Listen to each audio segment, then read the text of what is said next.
Don't panic when you encounter a blue screen error. I'm going to show you how to fix this problem step by step. Let's begin. Click on Advanced Options, select Troubleshoot, then click on Advanced Options. Now select Command Prompt.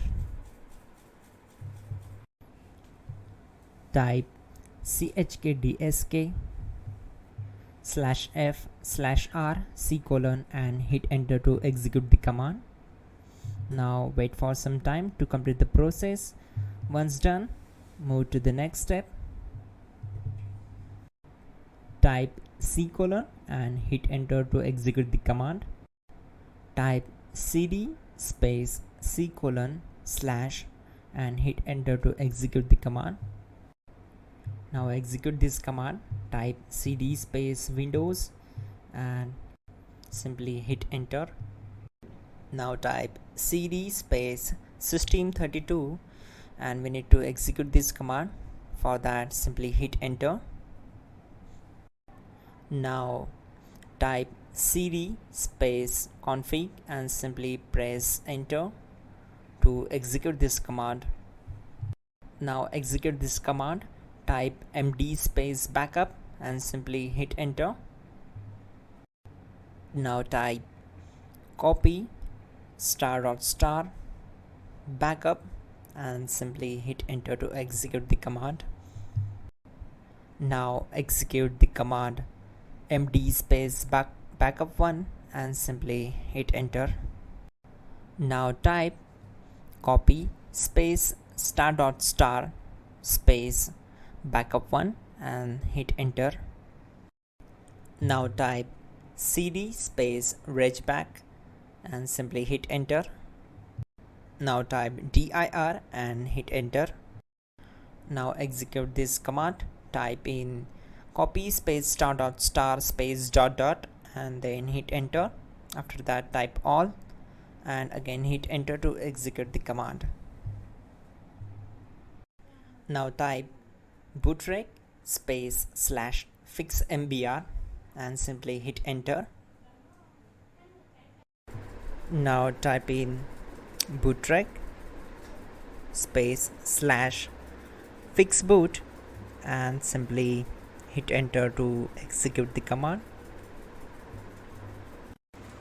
Now execute this command cd space c:/.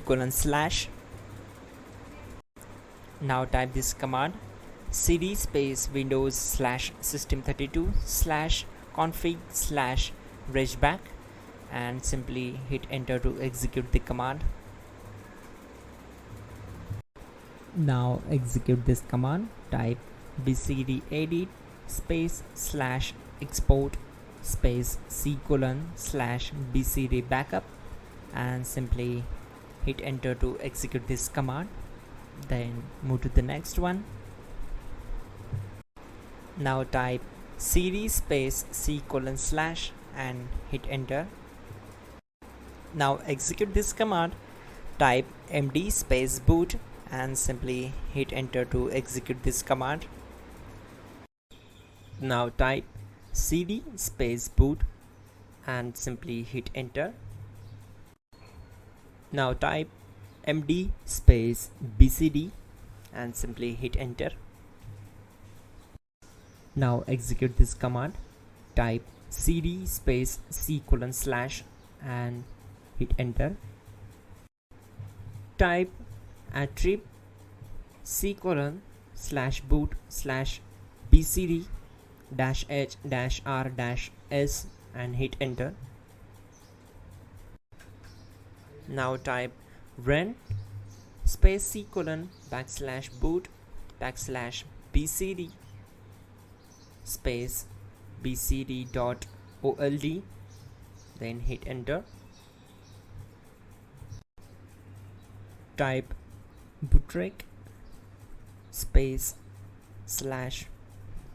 /rebuild bcd and hit enter. Type exit and simply hit enter.